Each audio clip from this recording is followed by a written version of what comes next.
తెలంగాణలో మరోసారి అకాల వర్షాలు బీభత్సం సృష్టిస్తూ ఉన్నాయి. రాజధాని హైదరాబాద్ లోనూ జిల్లాల్లో కూడా మధ్యాహ్నం వరకు సూర్యుడు చెలరేగిపోతే ఆ తర్వాత వరుణుడు ఉరుముతున్నాడు. భారీ ఉరుములు మెరుపులతో వర్షం కురుస్తోంది. వాతావరణం ఒక్కసారిగా చల్లబడేసరికి తెలంగాణ ప్రజానికం సేద తీరుతోంది. కానీ రైతులు మరోసారి నష్టపోయారు. అటు ఏపీలోనూ విస్తారంగా వర్షాలు కురిశాయి.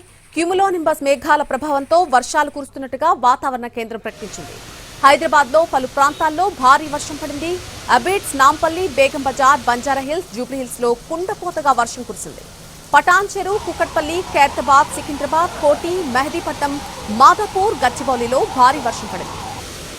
ఉమ్మడి నిజామాబాద్ జిల్లాలో ఉరుములు మెరుపులతో 2 గంటల పాటు ఎడతెరిపి లేకుండా వర్షం పడింది.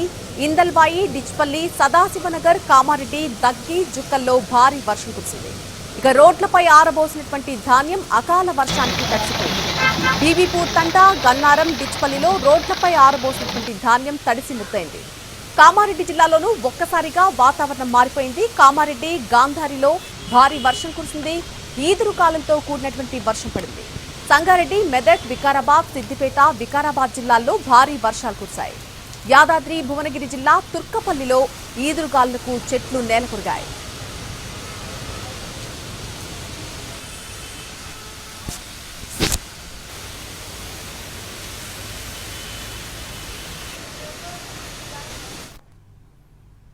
పిడుగుపాటుకు నాగర్ కర్నూలు జిల్లా పదర మండలంలో 2 మహిళలు చనిపోయారు. వేరుశనగ పొలాల్లో కూలి పనులకు వెళ్లినటువంటి సమయంలో పిడుగు పడడంతో 55 ఏళ్ల అలాగే 35 ఏళ్ల మహిళలిద్దరూ అక్కడికక్కడే చనిపోయారు.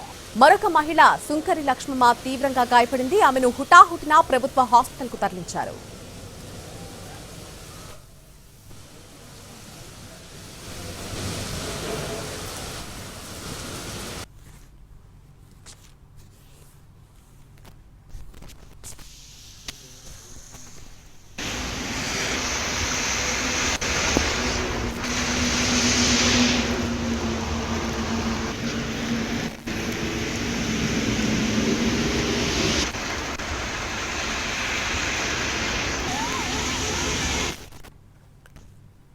ఇక ఈ అకాల వర్షాలకు సంబంధించి మరిన్ని డీటెయిల్స్ మా ప్రతినిధి సుధీర్ అందిస్తారు. రాష్ట్ర వ్యాప్తంగా ఒక్కసారిగా వాతావరణం చల్లబడింది. గడిచిన కొద్ది రోజుల నుంచి కూడా ఎండ వేడికి తట్టుకోలేని ప్రజలు ప్రస్తుతం కాస్త ఉపశమనం పొందినట్టు కూడా కనిపిస్తుంది. ఈ వర్షం మరొక 2-3 రోజుల పాటు కూడా కురిసే అవకాశం ఉందని చెప్పేసి వాతావరణ శాఖ హెచ్చరిస్తుంది. అయితే హైదరాబాద్లో కురుస్తున్న వర్షంతో పాటుగా జిల్లాల్లో కూడా భారీ స్థాయిలో వర్షం అయితే కురుస్తుంది. దీంతో పాటుగా ఈదురుగాలులు, అదేవిధంగా ఉరుములు మెరుపులు కూడా సంభవిస్తాయని చెప్పేసి వాతావరణ శాఖ హెచ్చరిస్తుంది. అల్లాడిపోయారు. ప్రస్తుతం ఈ వర్షం 3 రోజుల పాటు లేదా 4 రోజుల పాటు కూడా ఇలాంటి వర్షాలు కురుస్తాయని చెప్పేసి వాతావరణ శాఖ చెప్పింది.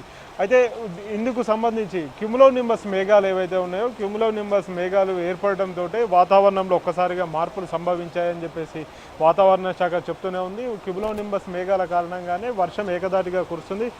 భారీ వర్షం కూడా కురిసే అవకాశం ఉందని చెప్పేసి అయితే చెప్తుంది. తెలంగాణలోని 33 జిల్లాల్లో చూసుకున్నట్లయితే హైదరాబాద్తో పాటుగా మిగతా జిల్లాల్లో మోస్తారు నుంచి భారీ వర్షాలు అయితే నమోదయ్యే అవకాశాలు అయితే కనిపిస్తున్నాయి. ఆయా జిల్లాల్లో కొంత మోస్తారు వర్షాలు నమోదవుతున్నట్టుగా కూడా ఇప్పటికే వాతావరణ శాఖ ప్రకటించింది. హైదరాబాద్లోని లోతట్టు ప్రాంతాలు ఏవైతే ఉన్నాయో లోతట్టు ప్రాంతాల్లో నీరంతా కూడా రోడ్ల మీదకి చేరిన పరిస్థితి అయితే కనిపిస్తుంది. వర్షంలో కొంత ఇబ్బందికరమైన పరిస్థితులు అయితే ఉంటాయని చెప్పేసి ఇటు జిహెచ్ఎంసీ అధికారులు వెంటనే స్పందించి లోతట్టు ప్రాంతాల్లో నీరు నిలవకుండా ప్రయత్నాలు అయితే చేసిన పరిస్థితి అయితే కనిపిస్తుంది. ఇవే కాకుండా నగరంలోని లోతట్టు ప్రాంతాల్లో కొంత నీరు నిలిచి ఉండే ప్రాంతాలు ఏవైతే ఉన్నాయో వాటన్నిటి